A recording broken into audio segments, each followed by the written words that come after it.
Border પરથી અંગ્રેજી દારૂના બુટલેગરો માલ લાવે છે કોની રહેમ હેઠળ? દાહોદ જિલ્લાના અલગ અલગ ગ્રામ્ય વિસ્તારોમાં તેમજ દાહોદ, લીંબડી, ઝાલોદ વગેરે અન્ય શહેરોની અંદર ખૂબ જ મોટા પ્રમાણમાં અંગ્રેજી દેશી દારૂનો વેપલો મોટા પ્રમાણમાં ચાલી રહ્યો છે. આ ગાંધીના ગુજરાતમાં દારૂ પર પ્રતિબંધ હોવા છતાં દાહોદ જિલ્લામાં દારૂ ક્યાંથી આવે છે અને કોણ લાવે છે? સૂત્રો દ્વારા મળતી માહિતી મુજબ દાહોદ જિલ્લામાં ગલીએ ગલીએ દારૂ મળે છે.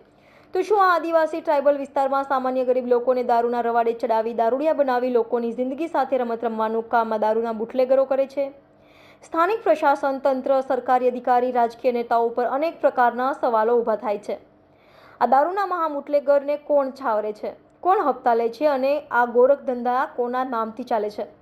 આવા અનેક પ્રકારના સવાલો સ્થાનિક લોકોમાં થઈ રહ્યા છે.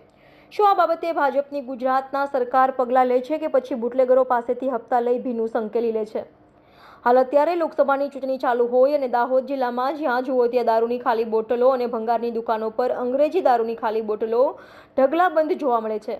આ ખાલી બોટલો ક્યાંથી આવી અને કોણ લાવે છે એનો તપાસનો મુખ્ય પ્રશ્ન છે. સ્થાનિક પ્રશાસન તંત્ર વહેલી તકે જાગૃત બની આ દારૂના બુટલેગરો પર લગામ લગાવે તેવી લોકોની માંગણી છે.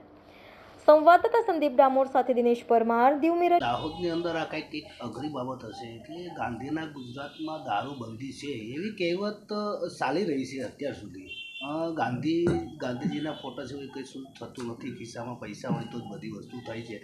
પરંતુ આ ગાંધીના ગુજરાતમાં દારૂબંધી છે તો દાહોદની અંદર ગલીએ ગલીએ દારૂ વેચાય છે, દેશી દારૂ વેચાય છે, ઇંગ્લિશ દારૂ પણ વેચાય છે અને શું કહેવાય કે બોટલો પણ એટલી દાહોદ જિલ્લાના જે કંઈ ગ્રામ્ય વિસ્તાર છે, સિટીમાં પણ જે સ્માર્ટ સિટી કહેવામાં આવે છે એમાં પણ બોટલો દારૂની ખૂબ જ રસ્તા ઉપર આપણને જોવા મળે છે. શું કહેશો એ દારૂ બાબતે? સૌ સારો સવાલ પૂછ્યો તમે કે ગાંધીજીનું ગુજરાત છે. ભારત દેશને આઝાદ કરાવવાવાળા પણ ગાંધીજી જ છે. પરંતુ ગુજરાતના જ વડાપ્રધાન છે, ગુજરાતના જ ગૃહમંત્રી છે, પરંતુ એ લોકો ગાંધીજીને માનતા નથી. આરએસએસે નાથુરામ ગોડસેએ ગાંધીજીની હત્યા કરી. જો ગાંધીજીના નિયમ પર ચાલતા હોય તો ગાંધીજીની વાતને આ લોકોએ પાળવી જોઈએ. ઘરે ઘરે દારૂ વેચાય છે. હમણાં ચૂંટણીના માહોલમાં જોજો, ભારતીય જનતા પાર્ટી દ્વારા ઘરે ઘરે દારૂ પહોંચાડવામાં આવે છે.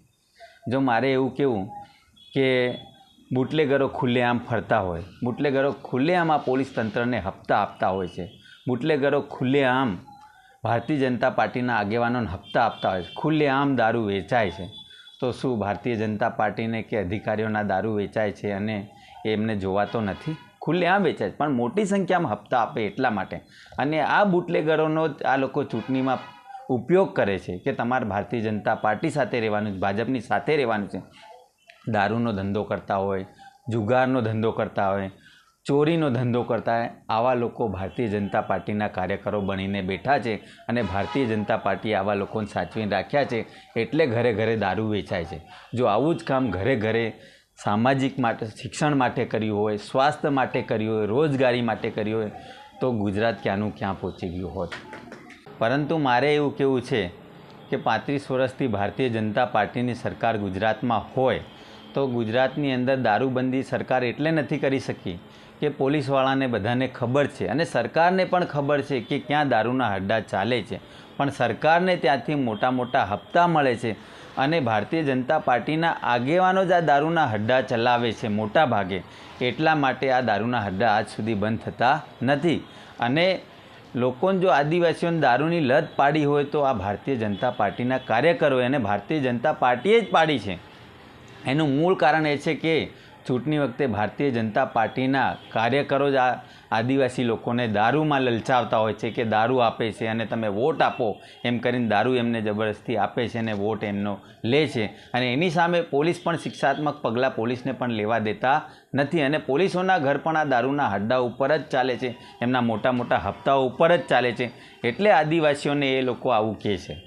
ખરેખર એક રમૂજની વાત એવી પણ હતી કે દારૂ પાઈ દે છે, પછી વોટ આપવા જાય ત્યારે યાદ કરે છે કે મને દારૂ રાતે કોંદે પાયો હતો. એવો એક જોક્સ પણ આવે છે, વિડીયો પણ આવે છે. એ બાબતે તમારું શું કહેવું છે?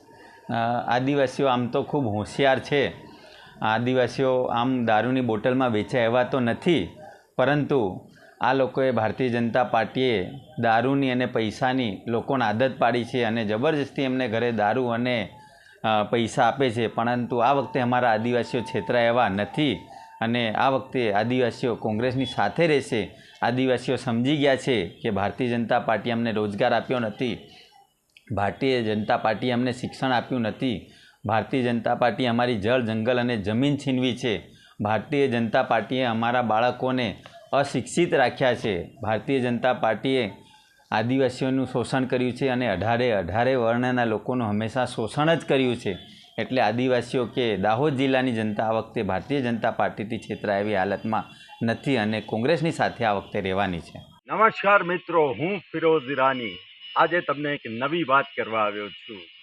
દીવ મિરર ન્યૂઝ જોતા રહો, સબસ્ક્રાઇબ કરવાનું ભૂલતા નહીં અને શેર કરવાનું પણ ભૂલતા નહીં. સત્યની સાથે જોડાતા રહો.